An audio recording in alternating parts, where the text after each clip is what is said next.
ये कहानी एक सुनसान रेलवे स्टेशन की है, जिसे लोग चुड़ैल का स्टेशन कहते थे। यह स्टेशन एक जंगल के बीचों बीच था, जहां कोई भी ट्रेन रुकती नहीं थी, और जो यात्री गलती से यहां उतर जाते वो अक्सर लापता हो जाते थे। गांव के लोगों का कहना था कि उस स्टेशन पर एक चुड़ैल का साया है, जो यात्रियों को अपने जाल में फंसा लेती है। विजय, जो एक जर्नलिस्ट था, इन अफवाहों के बारे में सुनकर बहुत उत्सुक हुआ। उसने तय किया कि वह इस रहस्य का पता लगाएगा और वहां जाकर सच्चाई का पर्दाफाश करेगा। विजय का मानना था कि ये सब लोगों की बनाई हुई कहानियां हैं और इस भूतिया स्टेशन की सच्चाई कुछ और ही होगी। विजय ने अपने कुछ दोस्तों को इस सफर पर चलने के लिए राजी किया। उसके दोस्त आदित्य और पूजा दोनों उसके साथ जाने को तैयार थे। रात के अंधेरे में तीनों ने उस ट्रेन से यात्रा शुरू की जो इस वीरान स्टेशन के पास से गुजरती थी। जैसे ही ट्रेन उस स्टेशन के पास पहुंची, विजय, आदित्य और पूजा ने अपनी हिम्मत बांधकर स्टेशन पर उतरने का फैसला किया। ट्रेन के गार्ड ने उन्हें चेतावनी दी, यहां रुकना खतरे से खाली नहीं है। बहुत लोग आए मगर लौटकर कोई नहीं गया। विजय ने उसे आश्वस्त किया कि वह सच्चाई जानने के लिए आया है, और तीनों स्टेशन पर उतर गए। स्टेशन वीरान और ठंडा था। चारों ओर सन्नाटा था और हवा में एक अजीब सी गंध फैली हुई थी। हर चीज पर धूल जमी हुई थी और स्टेशन पर लगे बोर्ड पर चुड़ैल का स्टेशन लिखने का भ्रम हो रहा था, मानो किसी ने जानबूझकर इसे खौफनाक बनाने की कोशिश की हो। जैसे ही उन्होंने आगे बढ़ना शुरू किया, पूजा को लगा कि कोई उनके पीछे पीछे चल रहा है। उसने पीछे मुड़कर देखा मगर वहां कोई नहीं था। आदित्य ने हंसते हुए कहा, शायद ये तुम्हारा वहम है पूजा। इस तरह की जगहों में ऐसा महसूस होना आम बात है। लेकिन विजय को लगा कि यहाँ कुछ अजीब है, कुछ ऐसा जो वे समझ नहीं पा रहे थे। तभी अचानक स्टेशन के एक कोने से एक धीमी, दर्द भरी आवाज आई, जो तीनों को डरा देने के लिए काफी थी। आवाज की दिशा में बढ़ते हुए वे एक पुराने बेंच के पास पहुंचे। वहां एक धुंधली छाया नजर आई, जो धीरे धीरे एक महिला के रूप में स्पष्ट होने लगी। महिला ने दर्द भरी आवाज में कहा, क्यों आए हो यहाँ? यहां से चले जाओ, नहीं तो तुम भी उसी तरह फंस जाओगे जैसे मैं फंसी हूं। विजय ने साहस दिखाते हुए उससे पूछा, तुम कौन हो और यहां क्या कर रही हो? महिला ने अपनी कहानी बतानी शुरू की। उसने बताया कि उसका नाम राधा है और वह कई साल पहले इसी स्टेशन पर एक ट्रेन का इंतजार कर रही थी। राधा अपने प्रेमी से मिलने जा रही थी, लेकिन अचानक ट्रेन में कुछ अजीब हुआ और वह इस दुनिया से अलग हो गई।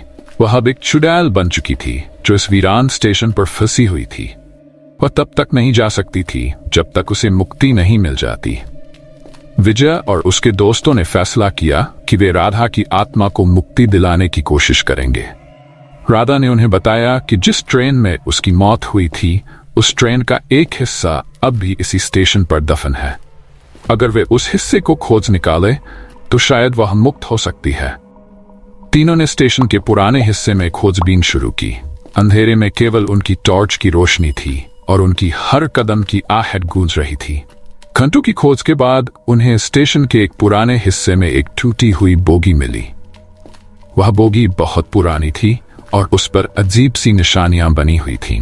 विजय ने राधा को आवाज दी और कहा, क्या ये वही बोगी है जिसमें तुम्हारी मौत हुई थी? राधा की आत्मा वहां प्रकट हुई और उसने धीरे से सिर हिलाया। उसने कहा, यह वही बोगी है, इसे जलाकर मुझे मुक्त करो। विजय और उसके दोस्तों ने उस बोगी को जलाने का इंतजाम किया। जैसे ही बोगी जलने लगी, राधा की आत्मा धीरे धीरे शांत होती गई। उसने एक संतोष भरी मुस्कान के साथ कहा, तुमने मुझे मुक्ति दी, अब मैं चैन से जा सकती हूँ। वह धीरे धीरे रोशनी में बदलकर आकाश की ओर बढ़ गई।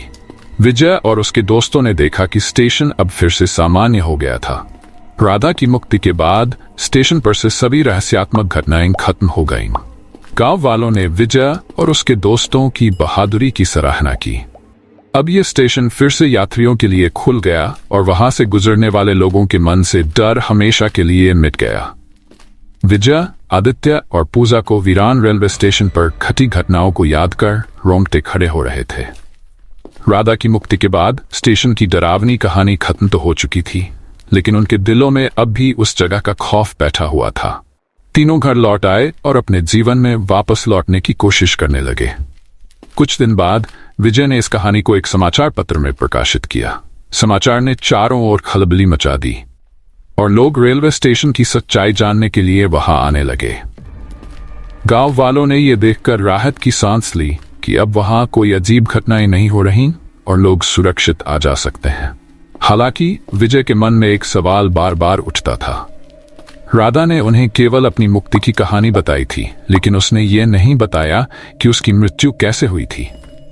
विजय सोच में पड़ गया कि क्या उसकी मृत्यु एक दुर्घटना थी या उसके पीछे कोई गहरा रहस्य छुपा था। रात को विजय को एक सपना आया।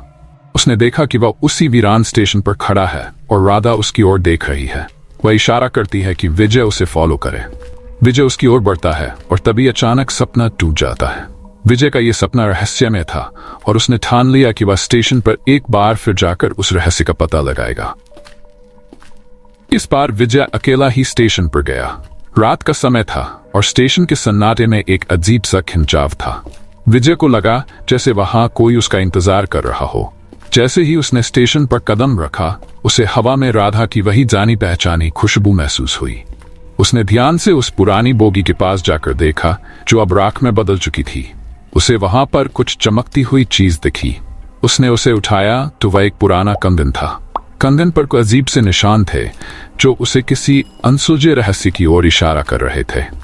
विजय ने सोचा कि शायद इस कंगन में राधा की मौत का कोई सुराग छुपा हुआ है। विजय ने उस कंगन को लेकर एक पुराने पंडित जी के पास पहुंचा जो रहस्यमय वस्तुओं की जानकारी रखते थे। पंडित जी ने कंगन को देखकर कहा, यह किसी साधारण लड़की का नहीं बल्कि एक विशेष आत्मा का कंगन है। यह वही कंगन है जो किसी की आत्मा को बांध सकता है। किसी ने इस कंगन के जरिए राधा की आत्मा को यहां बांध रखा था। विजय अब समझ गया था कि राधा की मौत किसी दुर्घटना का परिणाम नहीं थी, बल्कि ये एक सोची समझी साजिश थी। किसी ने राधा को स्टेशन पर फंसाकर मारा था और उसकी आत्मा को उसी जगह बांध दिया था। विजय ने इस मामले की गहराई से छानबीन करने का निर्णय लिया। उसने राधा के गांव में जाकर उसके परिवार और दोस्तों से मिलकर उसकी कहानी के बारे में और जानकारी जुटाई। उसे पता चला कि राधा का एक रिश्ता तय हुआ था, लेकिन उसके मंगेतर को यह रिश्ता मंजूर नहीं था। वह राधा की जिंदगी में अड़चनें पैदा कर रहा था और शायद उसी ने राधा के साथ यह अन्याय किया। विजय ने राधा के मंगेतर से बात की तो उसे सच्चाई का एहसास हुआ। राधा का मंगेतर उसके प्यार को लेकर पागल था और उसने ही उसे स्टेशन पर बुलाकर धोखे से फंसा दिया था। यह सुनकर विजय का गुस्सा बढ़ गया, लेकिन उसने संयम बनाए रखा। विजय ने अब ठान लिया था कि वह राधा के गुनहगार को सजा दिलाएगा। उसने पुलिस में रिपोर्ट दर्ज कराई और कई प्रमाण जुटाए जो उसके मंगेतर की साजिश को उजागर कर सकते थे।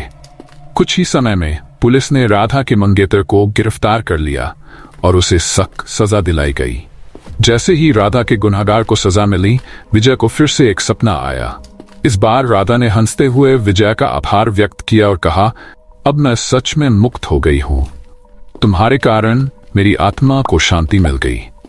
विजय ने मुस्कुराते हुए उसे विदा कहा और राधा की आत्मा ने आकाश की ओर उड़ान भरी। ये कहानी हमें सिखाती है कि सच्चाई और न्याय के रास्ते पर चलते हुए किसी भी निर्दोष आत्मा को मुक्त किया जा सकता है। विजय की बहादुरी और सत्य के प्रति निष्ठा ने न केवल राधा को शांति दिलाई, बल्कि उस रेलवे स्टेशन को भी एक नया जीवन दिया। अब वह स्टेशन राधा का स्टेशन के नाम से जाना जाता है, जहां लोग अपनी यात्रा शुरू करने से पहले राधा की आत्मा को याद कर उसकी आत्मा की शांति के लिए प्रार्थना करते हैं।